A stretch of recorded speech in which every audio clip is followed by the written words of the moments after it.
To order, Mr. Clerk, please call the roll. Certainly. Trustee Augustine. Here. Trustee Gale. Here.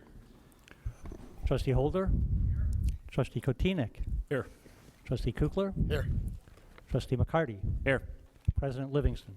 Here, and with that, we do have a quorum. Mr. Clerk, would you lead us in the pledge? My pleasure. I pledge allegiance to the flag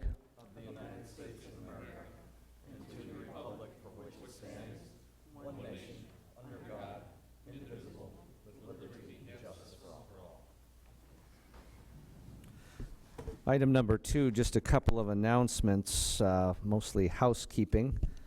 We have some appointment of village officials, which we will do in a moment. We have a presentation from the Drug-Free Coalition of Lyons Township. Hello, Dr. Freimark, Cindy. And then we have a couple of items, and I'd like to move one up from the consent agenda, if that is okay with the board, as it relates to creating an additional A1 liquor license for Forbidden Noodles.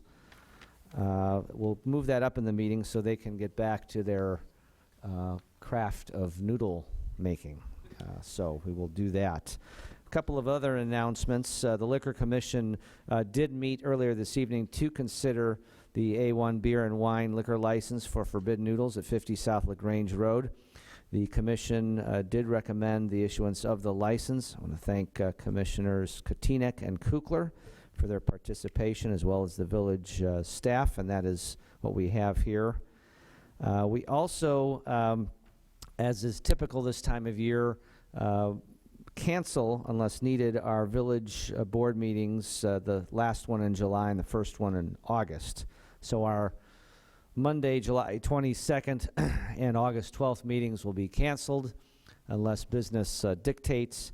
And so our next regularly scheduled meeting of the village board will be Monday, August the 26th in the Village Hall Auditorium. I'd also like to thank the LaGrange Country Club for the fireworks. They do that every year. That is something our municipality does not have to pay for. They do, and the community can look up at the skies, and we don't take that for granted. So we appreciate the Country Club putting on a very quality show. All right, a couple of other items. The annual appointment of village officials to the board. This is an action item.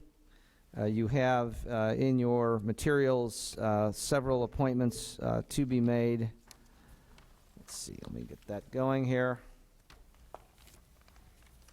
And at this point, we have our appointment of village attorney, Holland and Knight, village prosecutor, John M. Kenny Jr., and our village treasurer and village collector in Lou Ciparoni. And I would seek appointments to be approved at this time. I move that we accept these appointments as recommended. Second. Thank you, Trustee Holder. Trustee McCarty. With that, You have a question? Trustee Augustine. Thank you, President Livingston. I just want to get on the record saying, as I've previously stated, I recuse myself from voting on any item on the voucher or in this matter related to the village prosecutor. Thank you, Trustee Augustine. Trustee Holder, Trustee McCarty have moved and seconded. Mr. Clerk, is this a roll call? I've lost my place here. Or is this a voice? All right. All those in favor of these annual appointments, please say aye. Aye. Any objections? The motion is approved, and thank you for that. We're going to have a presentation from the Drug-Free Coalition of Lyons Township. But before we do, I would say if there are any public comments on the Forbidden Noodles application. Seeing none. I think I'm gonna come up. Oh, you're going to come up. I meant other people from the public, but come on up. This is a good enough time as any.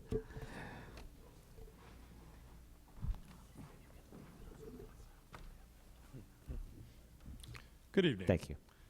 My name is Peter White. I'm one of the owners of Forbidden Noodles. This is my beautiful wife, Jenna. Hi, my name is Jenna. I'm the co-owner for Forbidden Noodles. Welcome, and thank you for your investment in LaGrange. And how long have you been open now? We're coming up on our 1-year anniversary in 2 days. Well, we appreciate it very much. Thanks for your proposal earlier this evening. I'm advised we can keep it on the consent agenda unless any of the trustees have a question now, but you're right across the street, so we appreciate that, and we appreciate all you do for LaGrange. All right, thank you very much. Were there any questions? I'll just give you the opportunity so that the people at home can hear a little bit about your menu, and then earlier today, and I guess we're about to vote, on you having a liquor license, so what your plan is as far as beer and wine license. Okay, so we are an Asian fusion restaurant. We have stir-fry noodles, stir-fry rice.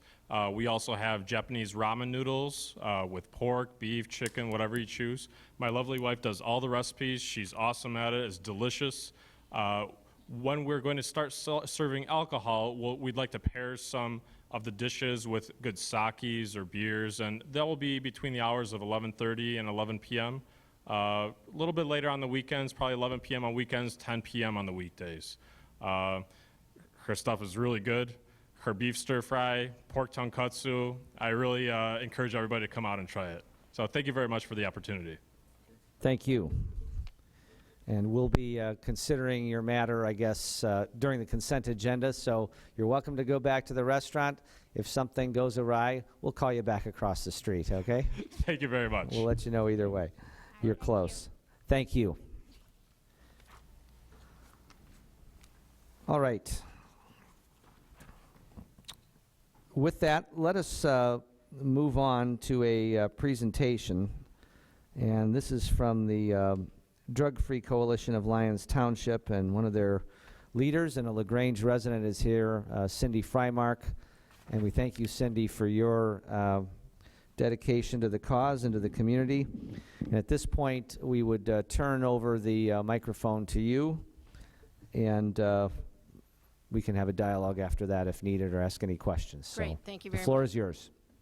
So I want to thank you for allowing me the opportunity to come and speak before the board on something that we're very passionate about with the coalition. So you see that we're not talking about Pawnbroker Stolen Act. That was the marijuana bill. House Bill 1438 was attached to that bill and passed in May. So I want to make the point that simply because society has become more accepting of marijuana's use and is now legal does not make it safe. Cigarettes and alcohol, both legal, have caused great harm in society as well as to people's health and has ruined many lives. And we believe marijuana will do the same. Recreational use of marijuana was approved by the Illinois State Legislature, despite the fact that according to a new national poll, 62% of registered voters disapprove. A new study shows that revenues are wiped out by increased costs. In New York, health professionals, law enforcement, parents, educators, and business successfully opposed commercialization and legalization. Those same groups of people tried to work very diligently here in Illinois without success, unfortunately. Fewer than 1 in 3 California cities allow any kind of cannabis business to operate in their borders, and just 18 of the state's 58 counties permit cannabis business.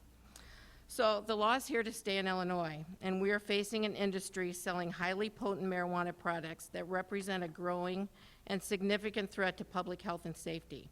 It is up to our local governments, you in this room, to look out for the health and well-being of our citizens. So I'm here tonight to review lessons learned from legalization in other states and what we can do in our communities and why we should be concerned.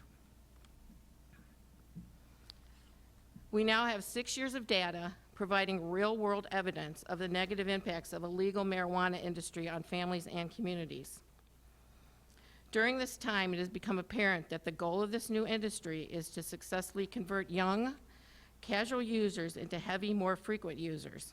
Marijuana is addictive, and according to the National Institute on Drug Abuse, 9% of adult users are addicted, but teenagers nearly double the chance of becoming addicted, 1 in 6.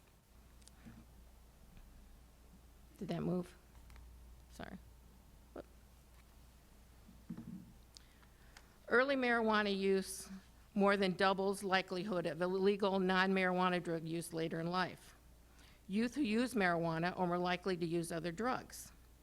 An American Journal of Psychiatry reports that marijuana may pose a greater risk to the teen brain than alcohol. The Illinois Youth Survey here at Lyons Township in 2018, 31% of seniors think it's okay to drive high. 1 in 4 12th graders would try marijuana or increase their use of marijuana if it were legalized.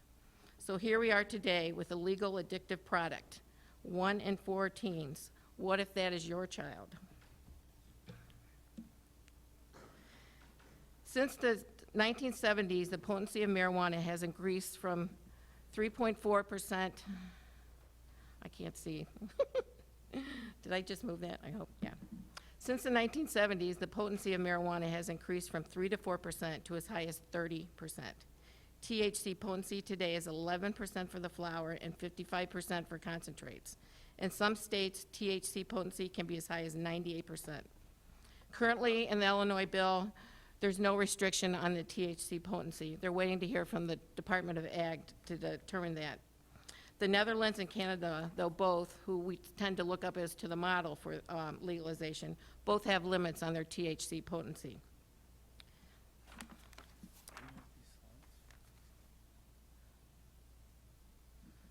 Since legalization, total marijuana exposure calls to poison control centers have more than doubled. The largest increase is among children 0 to 8 years old with unintentional exposure to marijuana. Marijuana exposures among 0 to 8-year-olds reported to Colorado Poison Control have increased by 230% since legalization. Marijuana-related cases for children under 5 years old reported to the Oregon Poison Control Center rose by 271% between 2014 and 2017. 69% of marijuana users in Colorado admit to driving after using marijuana. Auto crashes are up 13% since legalization compared to neighboring states. Since legalization, marijuana-related traffic deaths increased 151%. We have no equivalent .08 for marijuana as we do for alcohol. The science is just not there.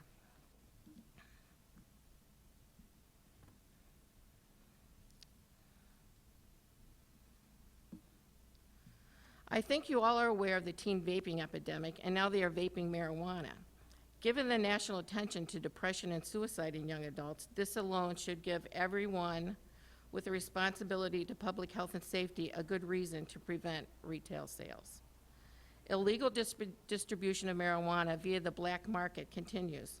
Between July 2015 and January 2018, 6,600 kilograms of trafficked cannabis was seized en route from Oregon to 37 states, one of those Illinois. California has had to use the National Guard to deal with cartels and black market growers in their state. Legalizing marijuana was supposed to help law enforcement focus more on serious crime. It has only increased crime, thus putting a greater burden on law enforcement.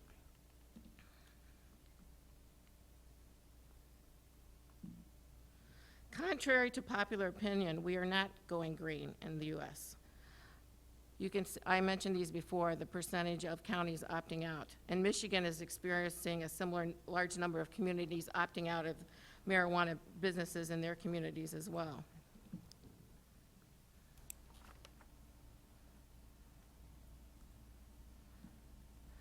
So, what can we do here?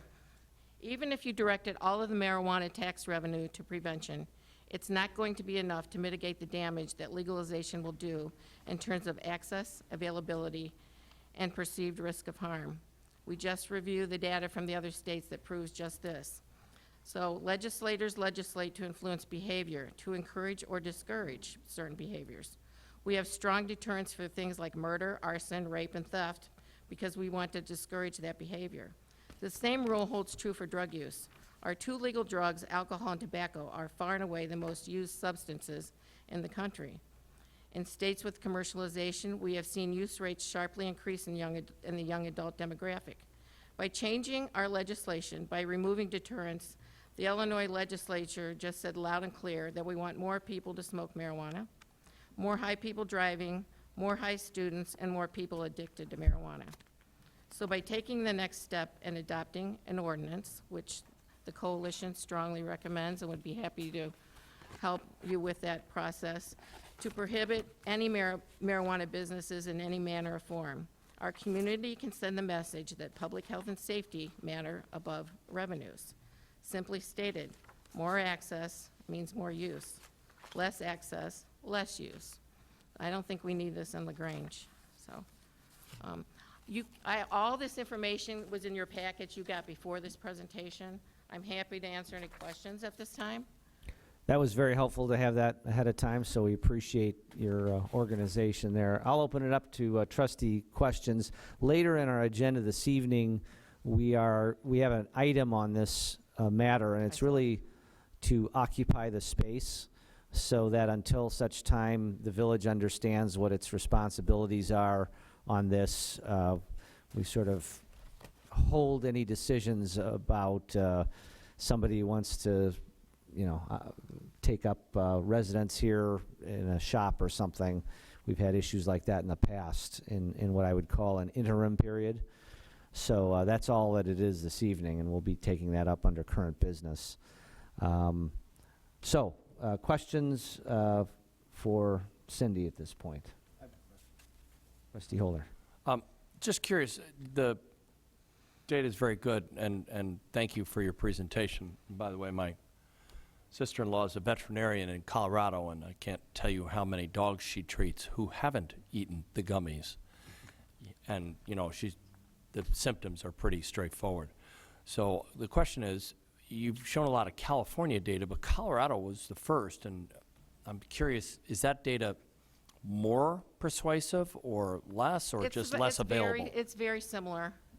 It was just hard. There's so much data now. We have a long history now of and none of it's very positive. Yeah. I can't find any data that I would say you should use to encourage this community to allow this business and operate in our communities. It's going to be here in the state, but we don't have to have it here. And like I said, we're sending the message to teens and young adults that it's safe and it's okay if we do this. I think there's a responsibility for the future generations and for those dealing with addiction. And, our country's in a crisis now with addiction.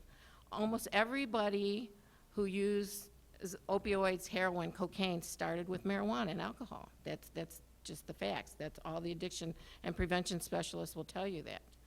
So I think we have a serious, should really take this under serious advisement before we allow a business like that to operate in this community.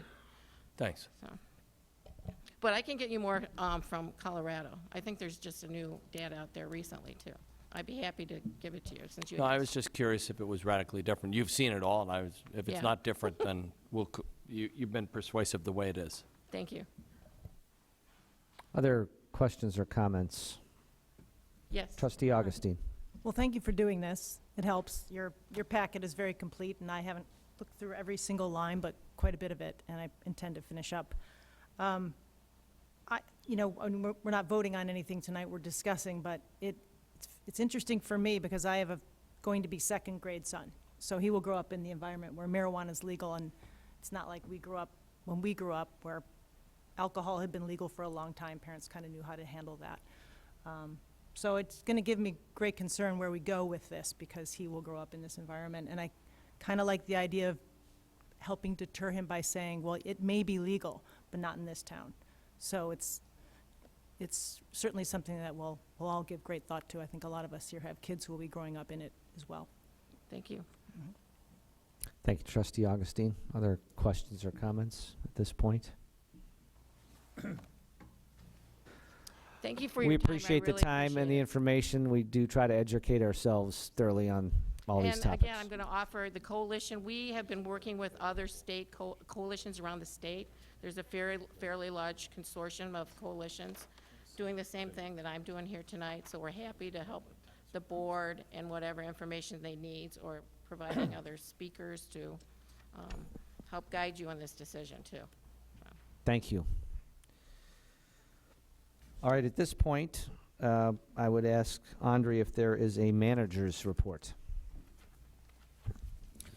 Thank you, Mr. President.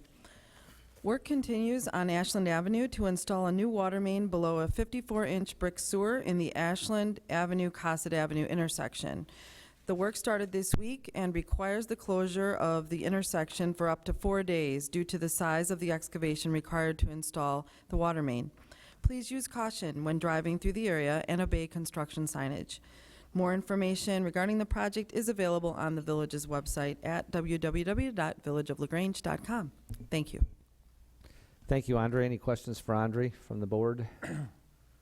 All right, seeing none, Mr. Clerk, if you could read the items on the consent agenda. Certainly. Matters on the consent agenda will be considered by a single motion and vote because they have already been considered fully by the board at a previous meeting or have been determined to be of a routine nature. Any member of the Board of Trustees may request that an item be moved from the consent agenda to current business for separate consideration. There are several items. Item A, ordinance creating an additional Class A1 liquor license for Bitten Noodles LLC. Item B, ordinance modification of parking restrictions on Burlington Avenue between Brainerd Avenue and Wyola Avenue. Item C, award of contract, leaf hauling and disposal. Item D, award of contract, 2019 crack filling program. Item E, award of contract, 2019 50/50 sidewalk replacement program. Item F, ordinance, disposal of surplus property, police department. Item G, minutes of the Village of LaGrange Board of Trustees regular meeting Monday, June 24, 2019. Item H, consolidated voucher 190708. Thank you, Mr. Clerk. And items on our current business? Items under current business. Item A, resolution, Cannabis Regulation and Tax Act. Item B, special event, LaGrange Endless Summerfest. And thank you, Mr. Clerk. Item number 4 on our agenda this evening are public comments regarding matters that are on our agenda this evening. Seeing none, Mr. Clerk, I'm sorry, item 5 is consideration of our consent agenda. Is there a motion? I move that we accept the consent agenda as presented. Thank you, Trustee Second. Holder. Trustee McCarty, it's been moved and seconded. Any questions or comments on the consent agenda? Trustee Gale. Thank you, Mr. President. Just a quick question for Ryan. For the crack filling program, I just noted we only had one bid come in. Is there a reason for that? Are we doing something wrong, or is that just the nature of this kind of small project? So similarly, in past years, we've had similar experiences. We keep reaching out to more firms that do this kind of work. However, though, this firm has been the low bidder, I think, for the last 4 to 5 years, and so it's a small contract, and they seem to have won the bid, and I'm not sure if others have seen the bid prices and therefore have shied away, but we do reach out to numerous vendors trying to get additional bids. Okay, thanks. I want to stay on that topic, if I may. Is there, I mean, I'm surprised every asphalt road needs this eventually. I'm surprised there aren't a bazillion people doing this. Is there some sort of a different solution or something that people are using that maybe we should look at? Or just folks are so inundated with business they don't have to bother? So I would speculate that generally this business has gained the economies of scale. We use standard IDOT specifications for the work, so the work that we're doing is not unique, and other firms are familiar with it. I just believe that they have been the low bidder for a number of years and have provided the village with the best unit price for the work, and therefore have been the low bidder for the last 4 to 5 years. And do you mind if I go on? Is that the same thing with regard to leaf hauling? We've got such a wide spread between the folks that did bid, the 3 that did bid, and there's no, widespread with regard to the cost per cubic yard. I'm just kind of shocked, since the business is what it is. It's pretty similar. So Sure, and leaf hauling's a little bit different in that there's not as many firms that do that work. You will note from the past years that the overall cost for the program has generally remained about the same. I will comment that Rainbow Farms has been our provider for the last at least 4 to 5 years, and they've done a good job for the village. Right, yeah, it's been so variable the last 6 years. I was like, holy cow. And that variability is because of volume versus price usually, right? That's correct. Mhm. Okay. And then last question. On the sidewalk replacement program, the 50/50 sidewalk replacement program, is there no one in LaGrange that, that the concrete provider in LaGrange that bids on this? We have not. I think maybe 2 or 3 years ago we did receive a bid from a firm within LaGrange. However, though, this is a very competitive type of work where economies of scale make a big difference in terms of your approach and how you do the work. So these firms that you see, especially the first 3, specialize in sidewalk and removal and replacement only. So that's why you see those there. It's bid very similarly as other communities do. And so these are generally the companies that we see each year. However, though, this year we have a different contractor in Suburban Concrete.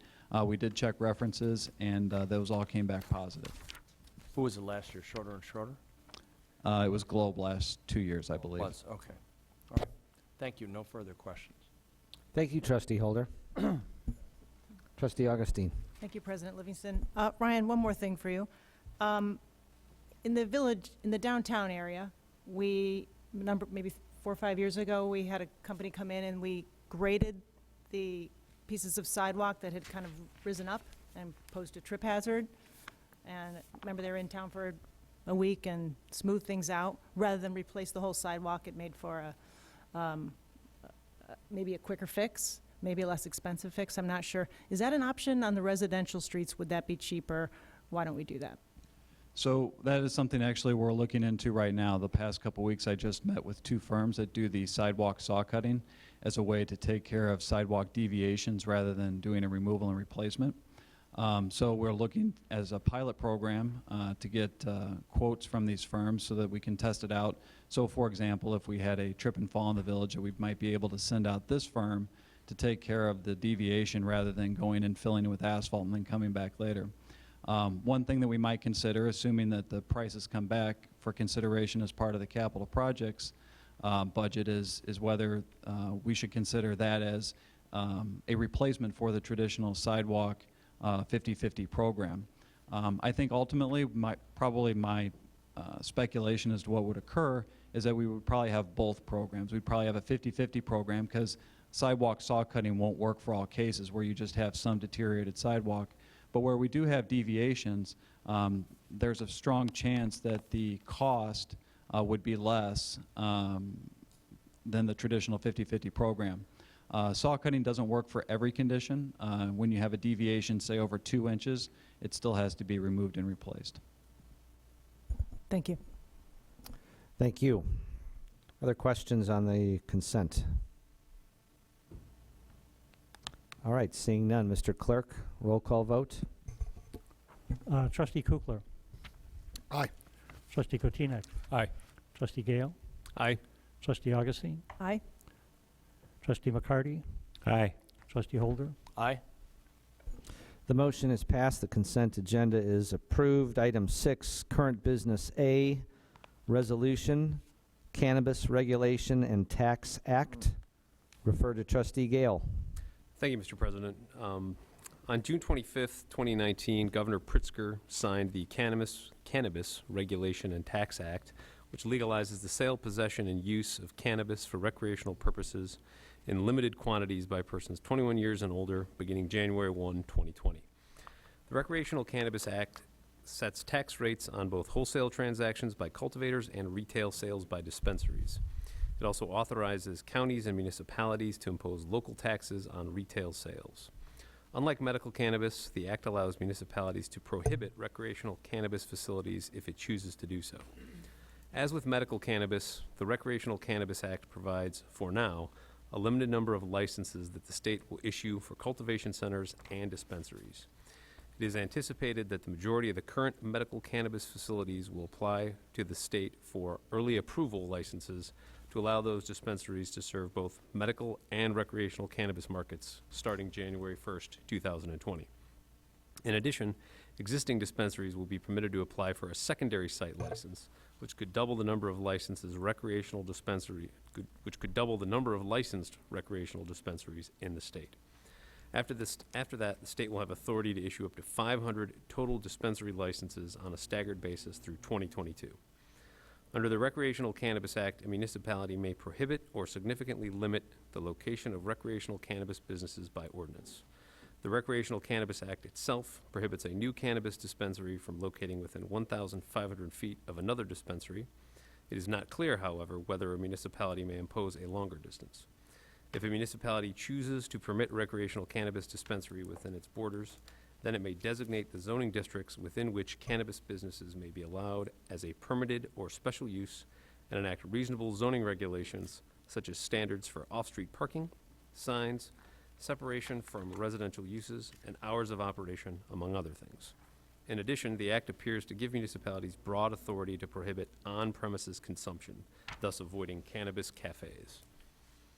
Because the village's zoning code does not include a recreational cannabis dispensary as an authorized use, those dispensaries currently are not allowed. To avoid any confusion or a claim from a potential owner of a recreational cannabis license that it is a permitted use, Village Attorney Mark Birkeland recommends that the village adopt a resolution that commences a zoning code review process to consider amendments that would define, classify, and if appropriate, impose permissible regulatory conditions on the operation of recreational cannabis businesses.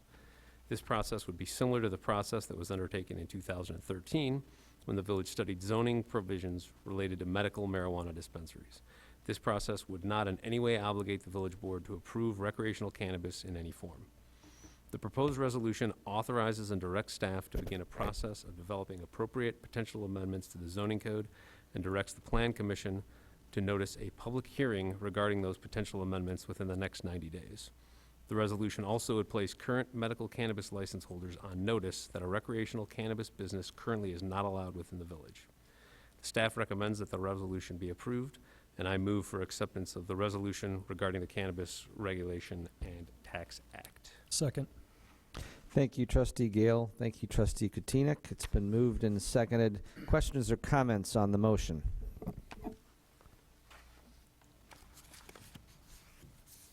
Trustee McCarty. Thank you, President Livingston. Couple of things for me seeking to clarify. So it's pretty clear from a zoning standpoint that a dispensary would neatly fit into a zoning designation. But in terms of the growing facility, how is that separated from any other hydroponic farm system, size-wise, things like that? How do we control that versus a kale farm that might want to open up, or a kale farm that might want to open up and next thing you know, it's growing weed?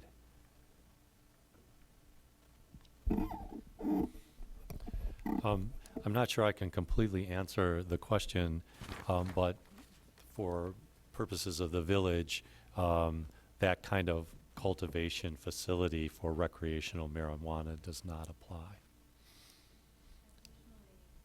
The village zoning code does not allow for agricultural kale farms either. Not kale specific. Not kale specific, yes. You're Not to you're not a disparage kale kale. hater, okay? Or agricultural. Any kind of agricultural production facility of that nature. facility. Other questions? I have a question related to CDB.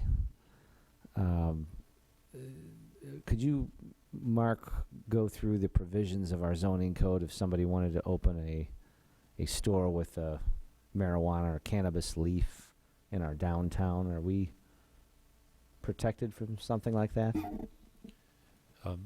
Yes, our interpretation of the zoning code, which is, we believe, clear, is that no recreational cannabis is allowed in the village under any circumstances, whether it's through a dispensary or any other form. Thank you. Okay, to the trustees, your resolution is in the packet. It was, of course, part of the public discussion ahead of time or posting. So, again, this is a resolution that's been moved and seconded to be continued, obviously, as a topic. Mr. Clerk, roll call vote, please. Trustee McCarty. Aye. Trustee Kukler. Aye. Trustee Kotinek. Aye. Trustee Holder. Aye. Trustee Augustine. Aye. Trustee Gale. Aye. With that, the resolution is approved. Item B, special event, LaGrange Endless Summerfest.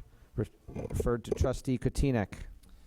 Thank you, Mr. President. As mentioned, the Park District of LaGrange, along with the LaGrange Business Association, intends to hold the 2019 LaGrange Endless Summerfest from August 2nd to August 4th, 2019.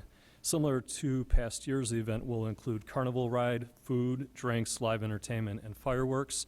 The hours of the events are as follows: Friday, August 2nd, 4 to 11:30 p.m., Saturday, August 3rd, 11 a.m. to 11:30 p.m., and Sunday, August 4th, 10 a.m. to 10:30 p.m.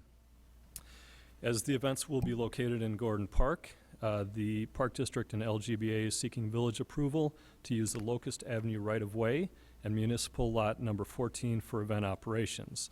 The street and parking lot closures will begin at 12:01 a.m., Wednesday, July 30th. Event parking will principally be provided within the event site, with additional overflow parking located on Shawmut Industrial Park and via shuttle service from Park Junior High. The event is proposed to include firework displays on Sunday evening. Section 94.25 of the Village Code grants the President and Board of Trustees the authority to waive the local prohibition on fireworks for the public display of fireworks by properly qualified people under the direct supervision of experts in the handling of these fireworks. Staff has reviewed this request for fireworks and recommends the approval of the requested public display of fireworks with the following conditions attached. First, wind direction and speed be monitored by the Park District and Mad Bomber Fireworks Productions, an Illinois state licensed firework display vendor. Prior to commencing with the firework display, the fireworks display vendor must consult with the fire department. Second, the fireworks display vendor shall comply with all local, state, and federal requirements regarding firework displays. Third, NFPA 1123 governing firework displays shall apply. Fourth, the maximum size of firework mortar shells shall be no greater than 3 inches. Fifth, the design discharge display area must be secured from the spectator viewing area with adequate barrier fencing. And lastly, the firework fallout area must be secured with adequate barrier fencing as well. With respect to the request on alcohol, the Park District is requesting village authorizations to sell beer and wine at the event during the following hours. These are similar to the event hours: Friday the 2nd from 4 to 11:30 p.m., Saturday, August 3rd from 11 a.m. to 11:30 p.m., and lastly, Sunday, August 4th, 11 a.m. to 10:30 p.m. If my fellow trustees concur with these requests, the village will formally need to approve the closures of Locust Avenue, right-of-way, and parking lot number 14, waive restrictions for the outdoor display and sale of goods, approve carnival rides as a temporary use, and grant permission for the display of fireworks. Separately, the Liquor Commissioner will need to grant permission to the Park District and LGBA to sell alcohol during this special event and could impose additional restrictions as deemed necessary. Staff has also reviewed and approves these above listed conditions for the proposed event with the following conditions. First, the Park District and LGBA representatives and Mad Bomber Firework Productions, an Illinois state licensed firework display vendor, will work cooperatively with the village staff to provide for adequate site security measures, pedestrian access, vehicular circulation to and from the event.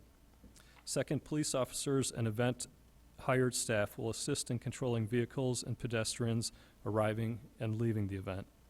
Third, all overtime costs incurred by the Village of LaGrange will be reimbursed by the Park District or by the LGBA. Fourth, the Park District of LaGrange and/or the LGBA and Mad Bomber Firework Productions are to provide proof of appropriate liability insurance and name the Village of LaGrange as an additional insured for the event.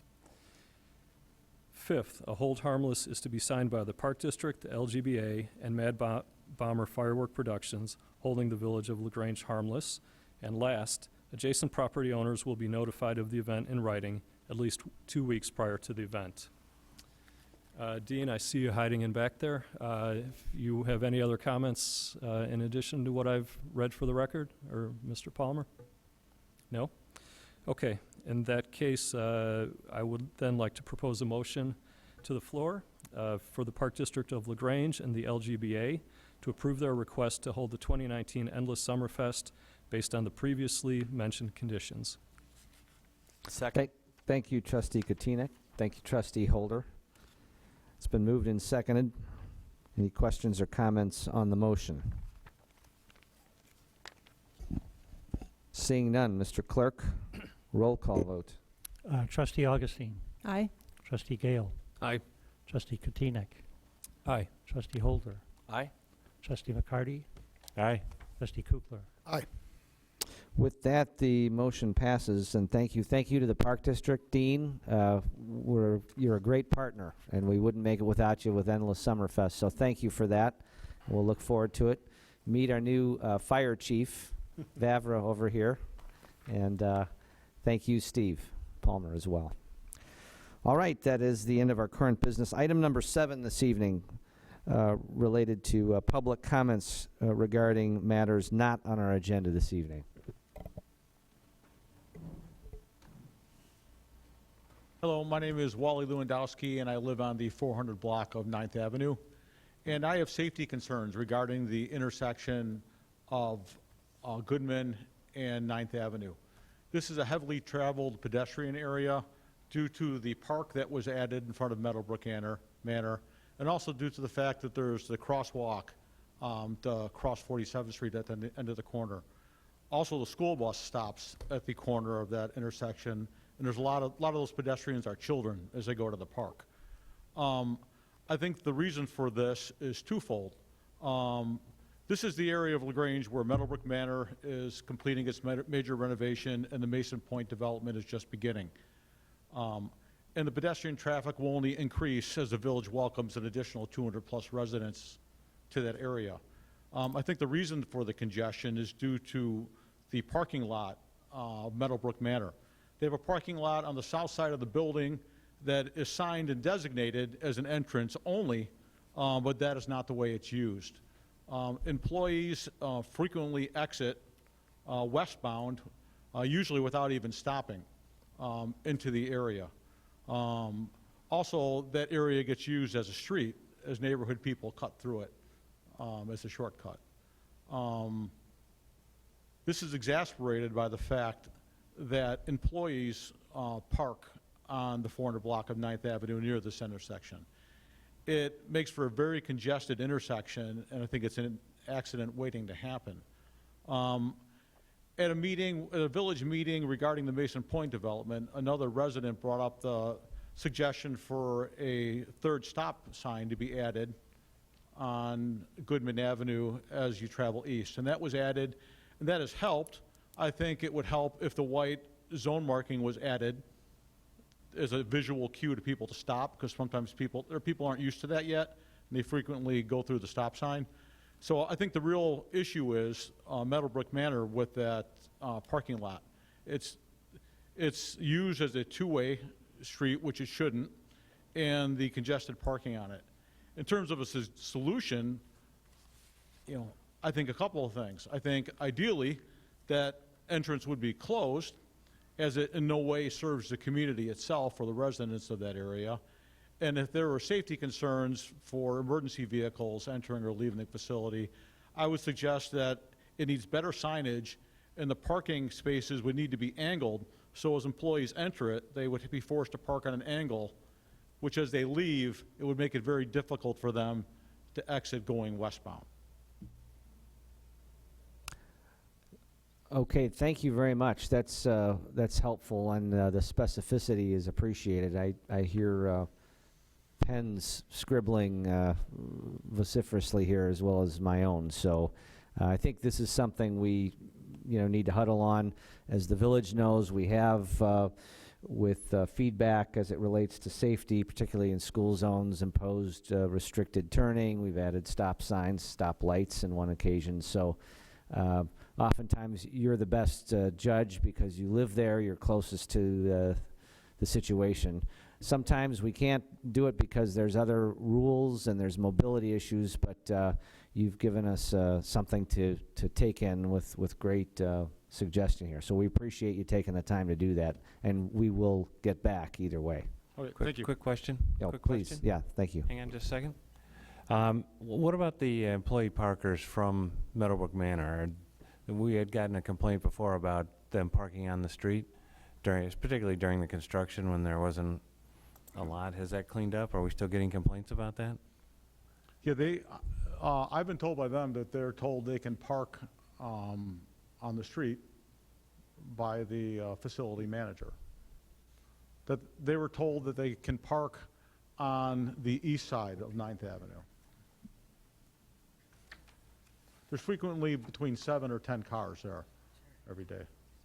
So I do still receive complaints. It's my understanding that the amount of employee vehicles has fluctuated as we've reached out to Meadowbrook, asked them to remind their employees to park on their property.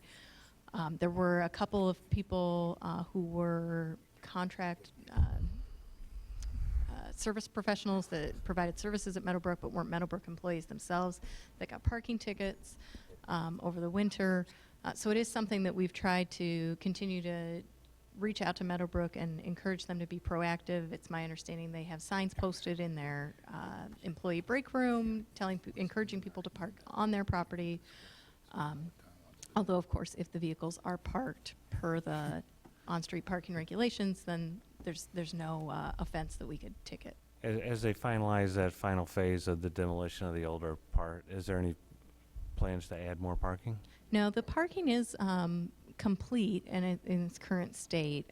The continued work there really in restoring the exterior of the building is really all that remains, and then some site work. So there's not additional parking to be added. In speaking with the manager of the facility, though, although the parking on the south side of the building fills up with the employees, there is ample parking along Bluff Avenue on their parking lot. Thanks. There are empty spots throughout the facility. The people just choose to park there because it's closer to the employee entrance.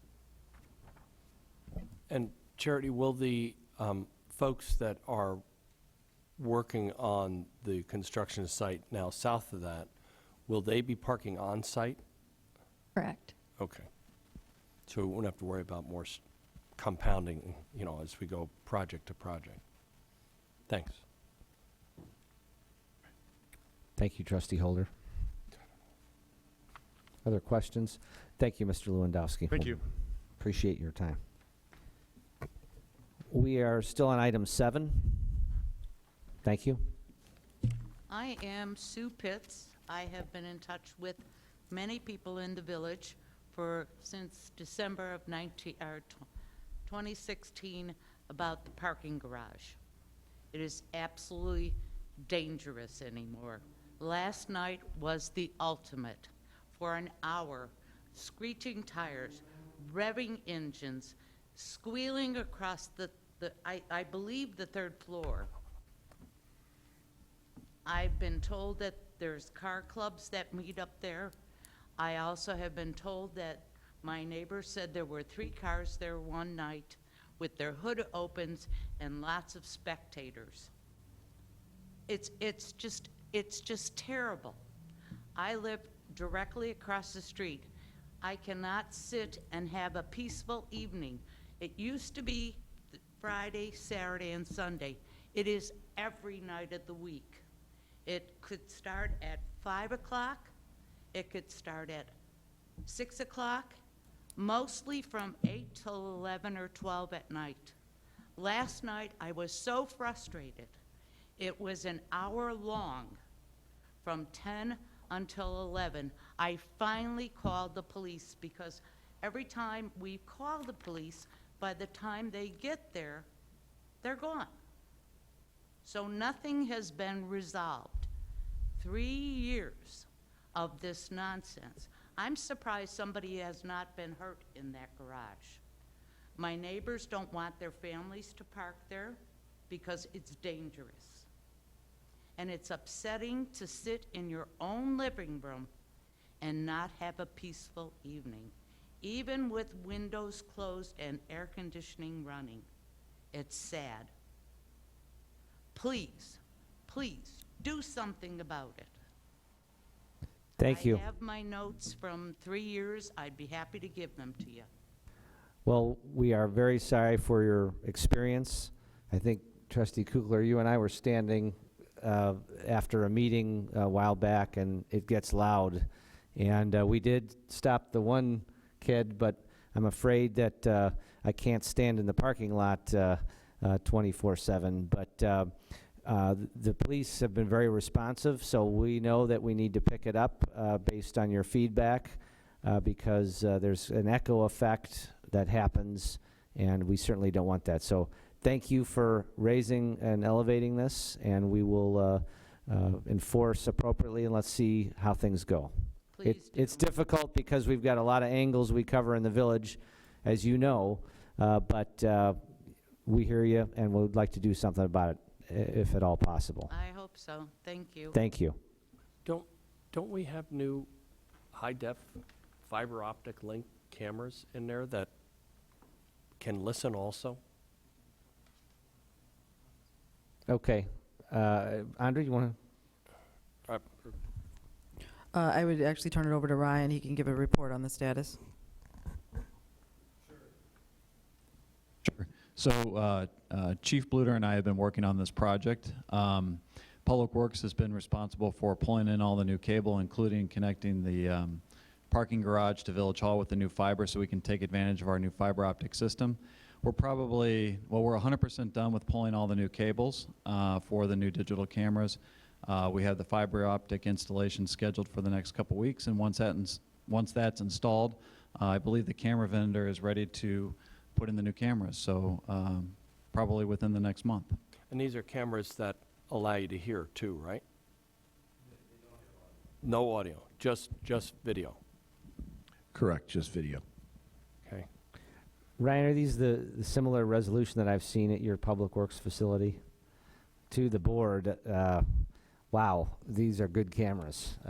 They're at the train station and other places, so I think these will be very helpful in identifying certainly license plate numbers and with a great deal of granularity, I think, observed behavior. I'm glad you raised that, Trustee Holder. Tom? Trustee Augustine. Thank you. Ryan, do we have plans then in the works for where the cameras will be located on the garage? And if not in the plans, can we ensure that there will be one or two on the rooftop, which it sounds like is where a majority of the noise making is coming from? Sure. So the base project included replacing all of the analog cameras with digital cameras in their existing locations. In addition to that, we're also adding a number of cameras at the entrances and exits to the garage so that they'll be able to pick up license plates if needed, so we can go back, or the police can go back and look at the video to see, you know, who may have been the offender in a particular situation. So those will all be connected back through fiber back to the police department's new video recording system through fiber, and so they have, I believe it's probably 30 days worth of recordings or thereabouts, so that that data will be stored at the police department. And I'm sorry, one follow-up. Is there any way to, in at least a few of these cameras, attach an audio feed as well? Because it sounds like pure video won't help in this situation. It's really the audio that triggers it. I'm not sure of that technology and how it might be supported with the network that we have, but we'll look into it and get back to you. I have it in my home, so I'm sure it might be a little upgrade, but the nice thing is we've got a network that can easily handle it, so. All right, thank you very much. Other questions or comments? Other items under item 7, please, welcome. Good evening. President Livingston, trustees and staff. My name is Randy Valenta. I'm the owner and landlord at 17 and 19 South LaGrange Road. That's Love Nails and our new tenant Fair Game down there. I'm also a resident, one floor above, so I'm in the position to see what goes on 24/7, 365 there. Like on the evening of July 2nd, when we had a little downpour here. I believe the Ogden underpass flooded, and that was my cue to run downstairs and take a look at what was happening in my basement. And sure enough, there was the water. I filed the reports with Ryan and the city. You know, good website, by the way. Nice, you know, check the box thing. Well done. But I wanted to emphasize a couple things here. Number one, as I reported in a subsequent email, the water came in at a rate that I have not seen in the 10 years that I have been resident there. It seems to be getting worse. I don't know if that was based on the fierceness of the rain that fell at the time, but it was bad. Number two, my wife took it upon herself to survey all of our neighbors up and down LaGrange Road from Burlington down to Harris. And outside of the two corner residents, or the two corner tenants there, everybody else flooded. I think it's getting worse. And I hope, Ryan, that you can follow up with a couple of my requests there to see if I've got a problem, or when my neighbors report the same kind of flooding, it's our backbone down here. You know, either tenants are going to be getting upset, or landlords are going to be losing literally the building washing out from under them. So I think we got to protect the area down there. Questions? Comments? Any particular comments on July 2nd?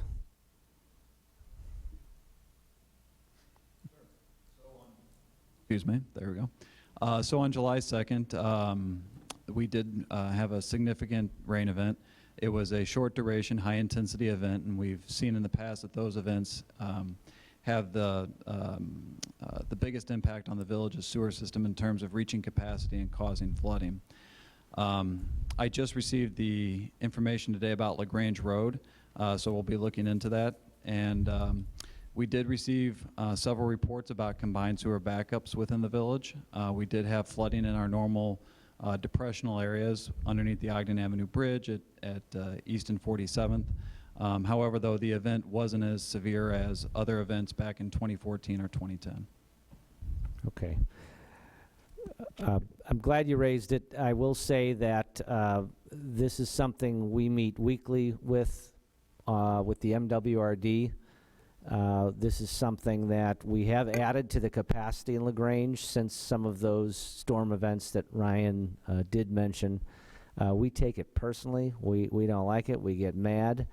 And I guess the one thing to do about it is either get mad or do something about it. And we've gone several rounds in court successfully in one case, and then been fortunate to combine funding to add to the capacity. The storm events that really nail us are not the long, sustained, heavy rains. It's those bowling balls that roll up on the radar after some fairly moderate level of saturation. And that's what we're trying to address with this next round of investment, which, again, we've got funding for, but you have to work at the output end as well. So we're sorry for your experience. This has been a very high priority for the board, and it's a constant vigilant thing, especially in a village like LaGrange, which is a high water table and a flat topography.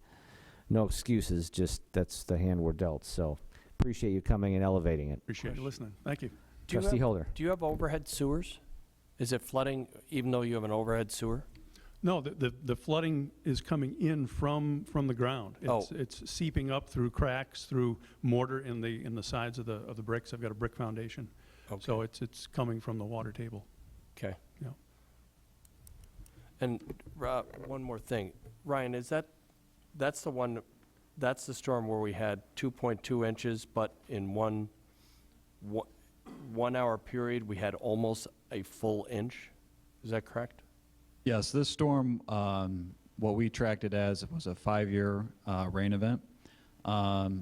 In 15 minutes, I think we had 0.82 inches of rain, so it was a short duration, high intensity. And we already saturated everything anyway, so, yeah, as you said, bowling ball. Yeah. Well put. And our town, our good town to the west of us actually made the news for the rainfall amount. Again, no excuses, just it was significant enough to be newsworthy, and that's when we see our problems that we have to address still. All right, any other comments, please?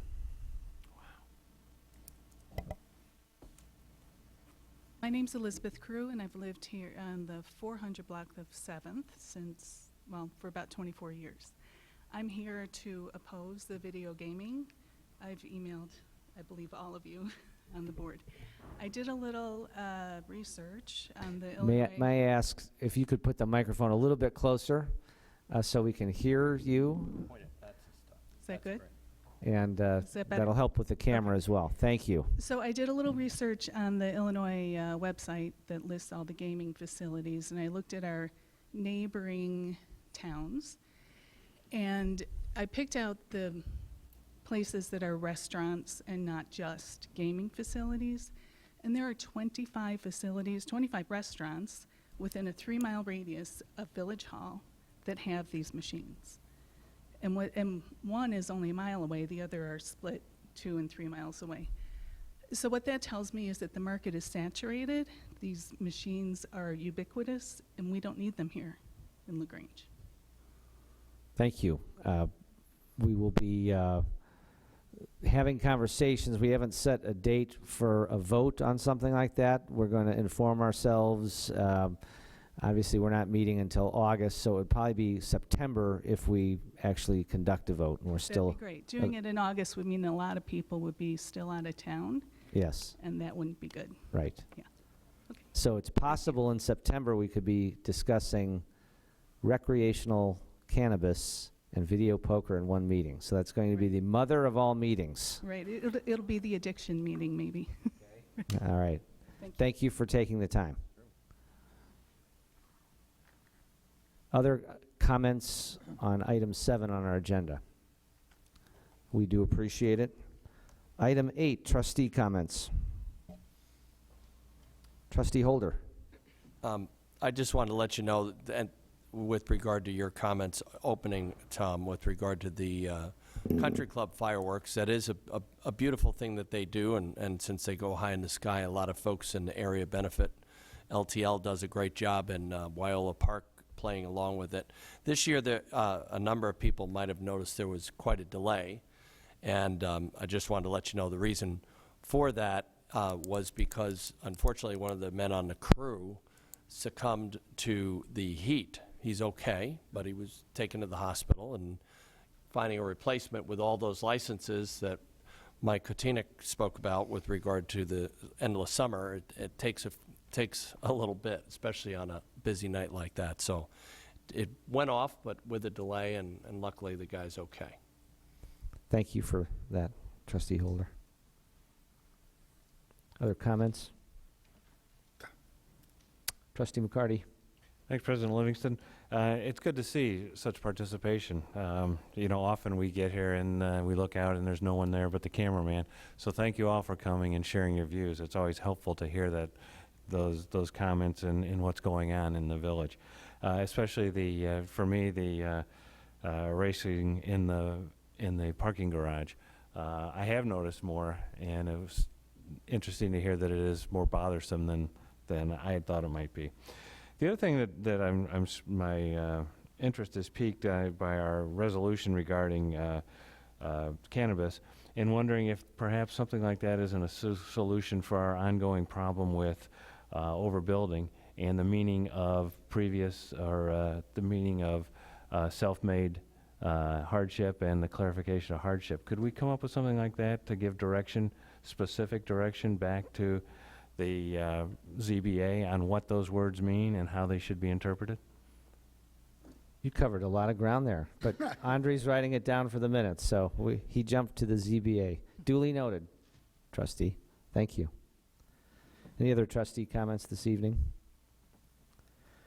Seeing none, we have no items under closed session this evening. I would seek, under item 10, a motion to adjourn.